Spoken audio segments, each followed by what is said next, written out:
सूर्य के समान कैसा तेजपुंज ऐसे तीव्र प्रकाश को उत्पन्न कर रहा है? हाँ, ये किसकी अद्भुत शक्ति से ऐसा प्रचंड तेज जागृत हो रहा है? ये लंका नगरी में अकस्मात क्या हो रहा है? हाँ, ये क्या है?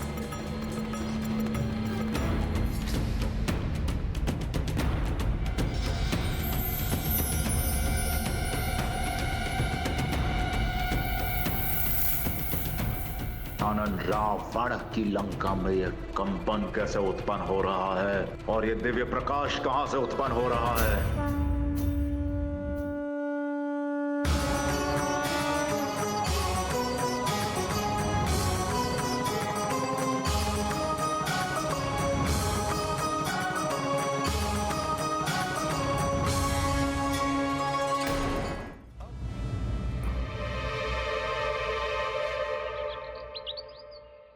क्या प्रभु श्री राम का महान कार्य अपूर्ण तो नहीं रह जाएगा, जिसके कारण उनकी धवल कीर्ति में ठेस तो नहीं लगेगी? माता, ये सब विचार कर मुझे विश्वास है कि आपके साथ मेरा जाना सर्वथा अनुचित होगा।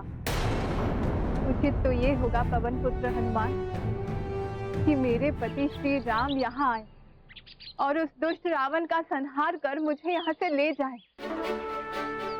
हे कपिश्रेष्ठ हनुमान, अपने पति श्री राम के प्रति मेरे निष्ठा और समर्पण के कारण मैं उनके अतिरिक्त किसी भी अन्य पुरुष का स्पर्श नहीं कर सकती। इसीलिए मुझे अपने साथ ले जाने के स्थान पर मेरे स्वामी को महावीर सेनापतियों के साथ यहाँ लेकर आई हूँ।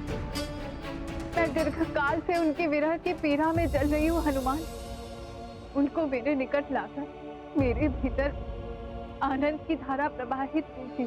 हे माता, ये राम भक्त हनुमान आपको विश्वास दिलाता है। आपके दुख के दिन अब समाप्त होने वाले हैं।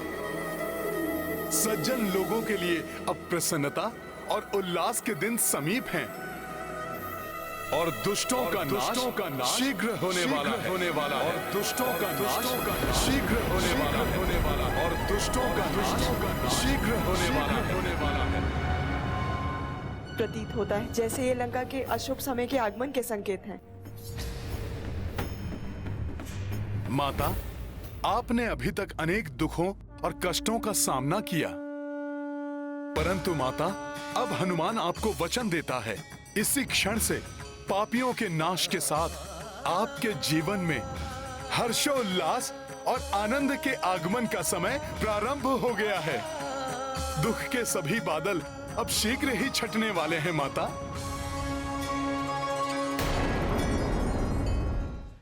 कितना सुंदर दृश्य है स्वामी। प्रिय, सुंदर कांड को इसलिए सुंदर कहा जाता है क्योंकि इसके आरंभ होते ही संसार के समस्त संताप मिट जाते हैं। सुंदरकांड सबके जीवन को एक नवीन दिशा प्रदान करता है, संकटों को दूर कर सबके मुख पर प्रसन्नता का भाव उत्पन्न करता है। इसलिए अभी हनुमान ने जो देवी सीता से कहा वो मात्र एक कथन नहीं परंतु एक सत्य है। सत्य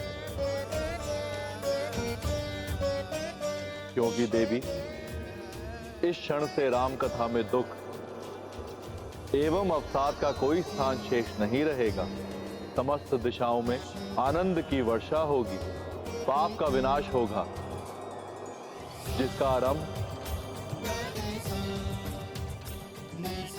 महाबली हनुमान करेंगे।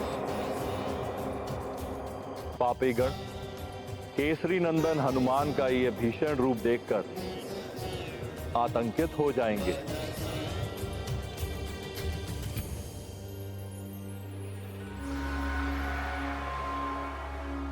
यह कैसा भयानक प्रकाश है जो लंका के आकाश पर छा गया है। कहीं कोई अनिष्टकारी संकेत तो नहीं? मुझे सतर्क रहना चाहिए।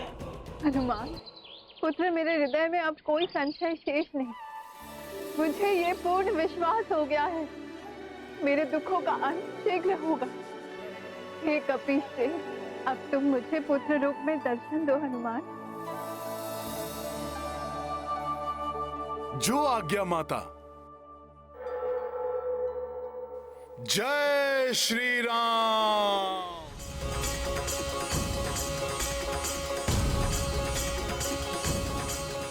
ये कैसा मायावी वानर है जो इच्छा अनुसार आकार धारण करता है, और इसने लंका में प्रवेश करने का असंभव कार्य कैसे पूर्ण किया? स्मरण करो, क्या कहा था त्रिजटा ने? सीता का आना साक्षात मृत्यु से देवी का आगमन है। और हाँ, मैंने उसे भी देखा जो श्री राम का मुख्य सहायक, महाबली वानर।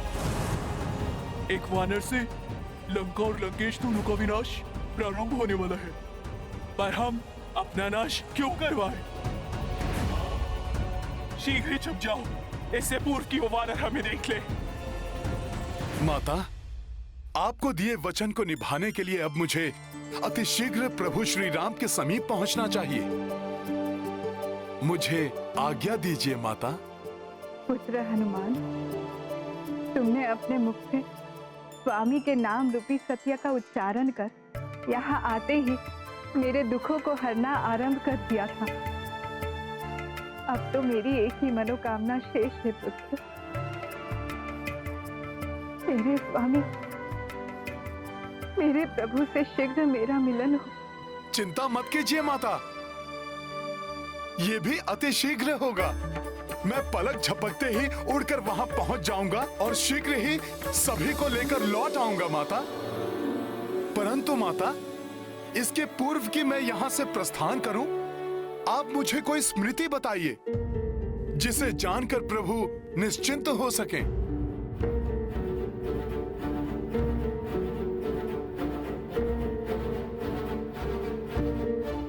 हाँ पुत्र, अपने स्वामी, अपने प्रियतम के साथ बिताए हुए समय की कुछ स्मृतियां हैं जो मेरे सिवाय मेरे प्रभु श्री राम को ही ज्ञात है।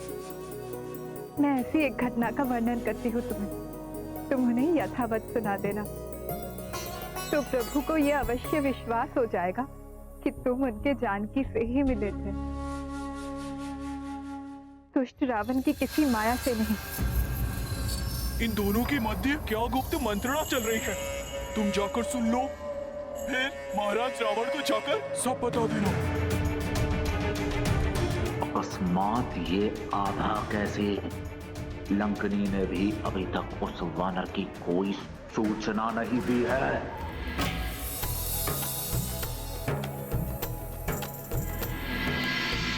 कितनी भी नकारात्मक ऊर्जा आसपास हो, हमें बिना प्रभावित हुए किसी भी परिस्थिति में सदैव सकारात्मक ऊर्जा और आनंद का संचार करना चाहिए।